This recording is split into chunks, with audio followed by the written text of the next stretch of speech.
Grazie, Presidente. So, the EU solution to the war in Ukraine is more war. Pile in the weapons, splurge on militarism, threaten to engage in all-out economic and financial war against Russia. So the same things you were doing already and expecting a different result. The true definition of madness. How is not selling Kerrygold butter to Russia going to save any Ukrainian lives?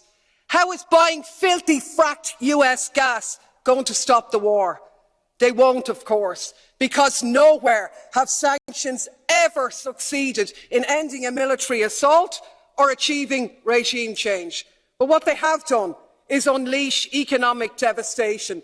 This time round, which will be paid for by the people of Russia, including those out protesting against the war, and increasingly being paid for by the citizens of Europe, facing massive energy price hikes, inflation and a catastrophic decline in their living standards. Talk about shooting ourselves in the foot. And of course this moral outrage at Russia's illegal war, which has sparked this lunacy, is in sharp contrast to the lack of any such scruples in terms of the illegal US wars in Iraq or Afghanistan, which we not only didn't condemn, but we actually joined in and continue to do business with them all the way. No such scruples about Saudi Arabia's genocide in Yemen.